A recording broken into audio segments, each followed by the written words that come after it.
Okay, now we're going to do some things with this list. Here's the next exercise. I want you to look at each item on this list you've made and give each item a number. The number being a 1, 3, 5, or 10. And this is why. I want you to look at an item and say, I think that would take about 1 year.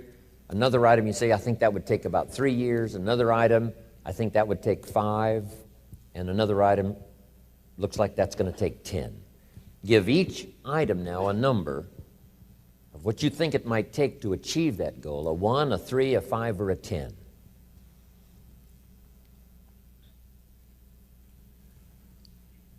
Just somewhere close, doesn't have to be exact. That's about a 1, that's about a 3-year goal, that's about a 5-year goal, that's about a 10-year goal. If it's less than 1 year, just make it a year. If it's more than 10, just make it 10. 10 plus. Just approximate 1, 3, 5, 10.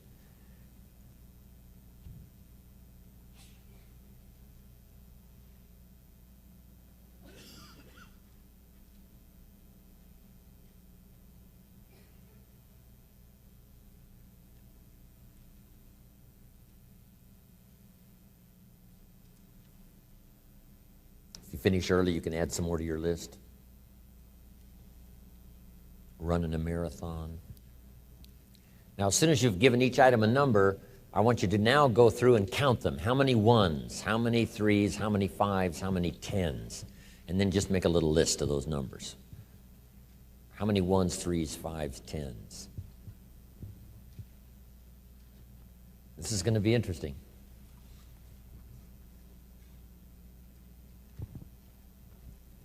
Now, I'd like to have a woman and a man volunteer to give me your tabulator list. How many 1s, 3s, 5s, and 10s? Right out here in the center somewhere. Yes, sir. Would you stand up and give me your numbers? How many 1s? How many 3s? 12 3s. 17 5s. Thank you very much. Now, that's a bit unusual. How many of you had no 10-year goals? Okay, quite a few, right? Isn't that interesting? Here's what that means. You're not thinking out that far. You're thinking more short-term than long-term. So the number you had, what was it again on 10-year goals? 14. See, that's... If someone had 0, someone had 14, that's a lot of difference in thinking long range. So that's all that's for, is just to help you to think more long range. Now, I need a woman to give me a list. Yes, ma'am. How many 1s? What is it? 23. Wow, that's pretty good. How many 1s did you have, sir? 7. Isn't that interesting? Okay, 3s, how many 3s? 16 3s, 5s, 7, and 10s. 10 10s. Wow, you've been busy. Okay. She's done this workshop before, so she knew what was coming. See, that's pretty good. But now you get what I'm talking about? No 10-year goals means you're not thinking out quite that far. And it wouldn't hurt, you know, within the next year to start stretching on out there, 10, 15, 20 years away, what you'd like to be accomplishing and what you'd like to have when that time frame finally rolls around. Okay. Now, make these notes. When you've accomplished some goals, you need some more to accomplish.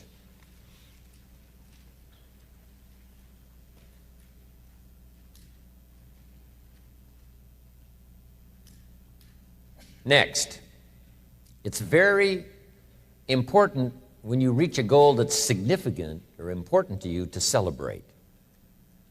So just jot that down. Celebrate a significant accomplishment.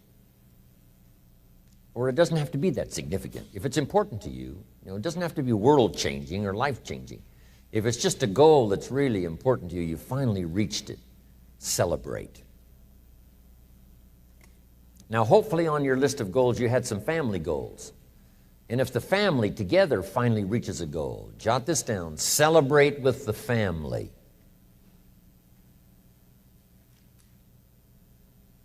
And if you're checking it off, let each member of the family put their check mark on this goal because the whole family worked on this one. Now here's what this will do. It will help each member of your family to make a longer list of goals. Wow, if we can accomplish this, think of what else we could do. The same is true of you individually. When you accomplish something, check it off, celebrate. It'll help you to grab your list, wherever it is, and say, hey, if I can get here, I can double that original list. So celebration creates excitement to develop a longer list. You also need goals ongoing. When the early astronauts went to the moon, some of them, when they came back from the moon, had psychological problems. Some of them drank too much, got into other difficulties. And one of the reasons is, where do you go now that you've been to the moon?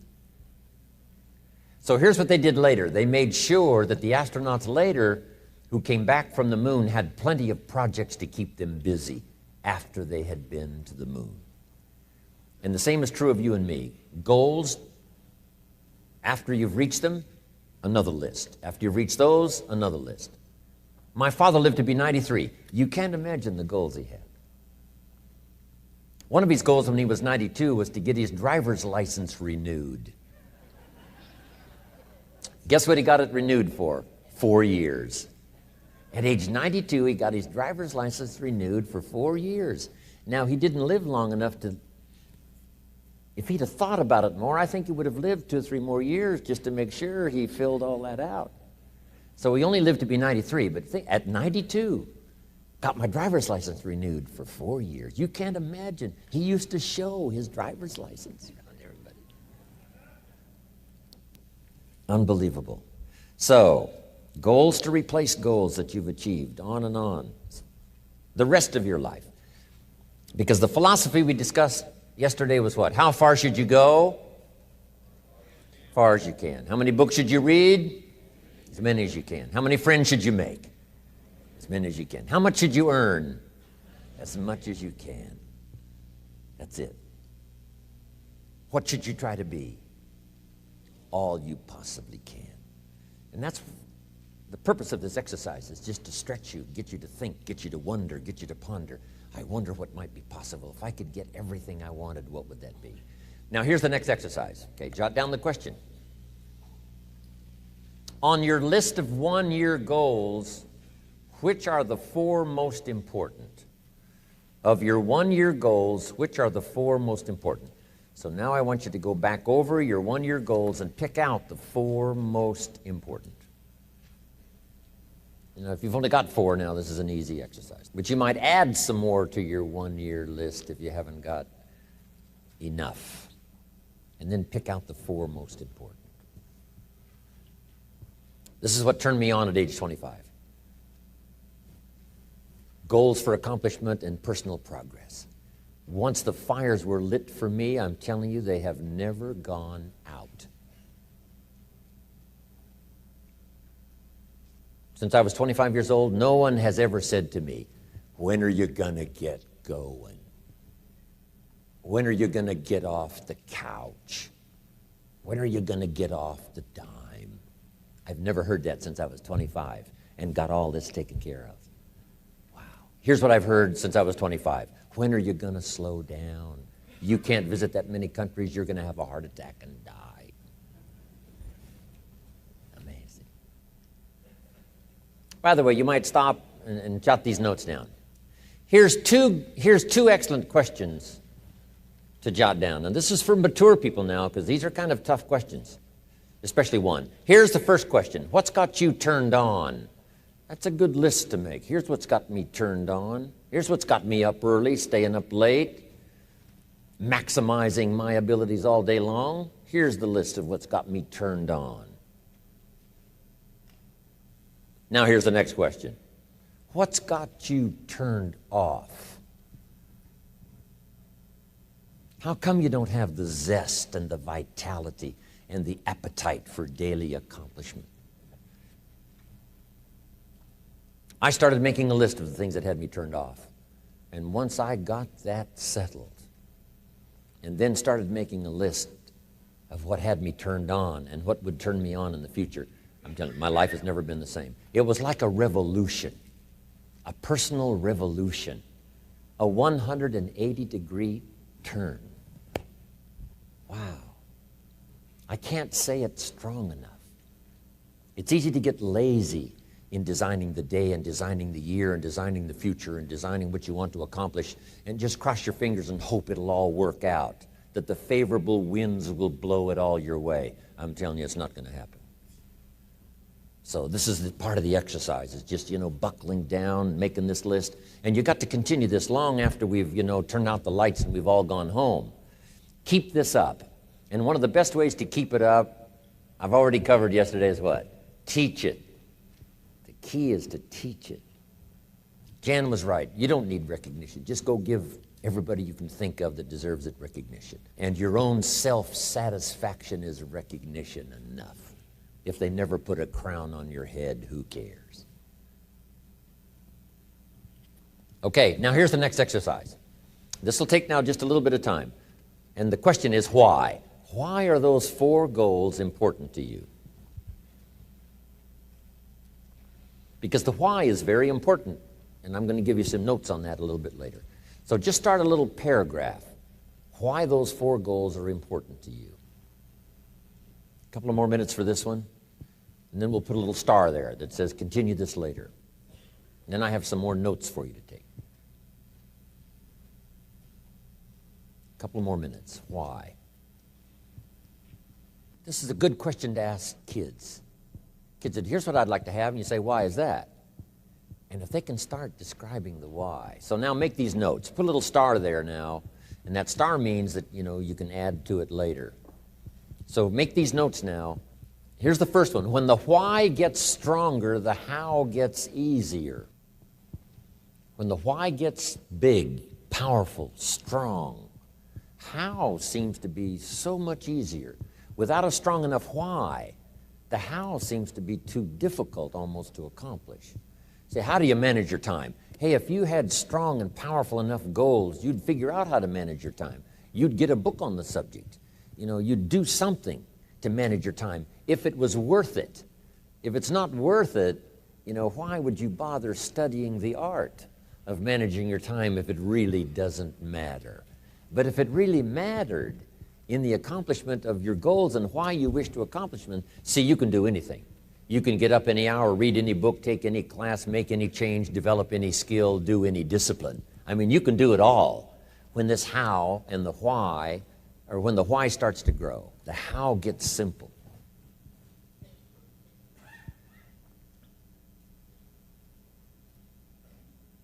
Excellent question to ask children. Why? What for? Little note.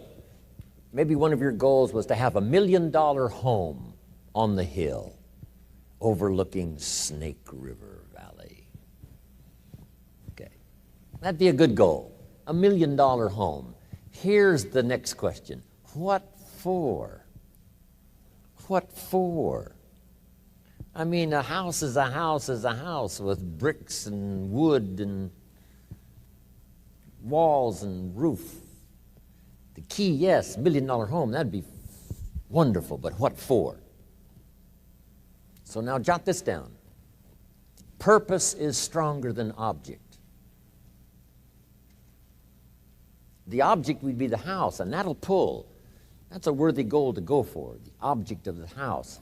But here's a stronger goal, the purpose for the $1 million home.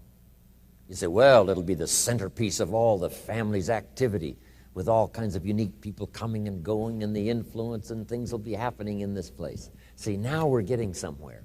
So if you got that line, it's one of my best for the whole day. Purpose is stronger than object. It's okay to have plenty of objects to go for on your goal list. But always keep asking yourself the question, and sometimes it's good to just write it out. Here's why I want this money. Here's why I want this place. Here's why. And you start developing those reasons. And I'm telling you now, this starts to become incredibly powerful. Okay.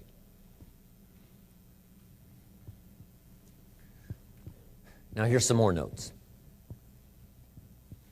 Some of your goals should be personal development. The person you wish to become. Develop skills that make you attractive to the marketplace. Develop the temperament and the attitude that makes you attractive to the business world. The attitude and the temperament that makes you a splendid father, studying the art. Because here's what's important. It's not what you get that makes you valuable. It's what you become that makes you valuable. I keep saying this year after year for the last 39 years publicly. It's the person you become. I admired my friend Mark Hughes for the fortune he made and the company he built. Guess what I admired more? The person he became in a short 44 years. He was unique. He bought the idea at age 19 of personal development and worked on it daily from that day until the time he died. The idea of becoming an attractive person, a skillful person, a good friend, a good colleague, a good partner, a good member of the round table, a contributor. See, that's the key, the person you become.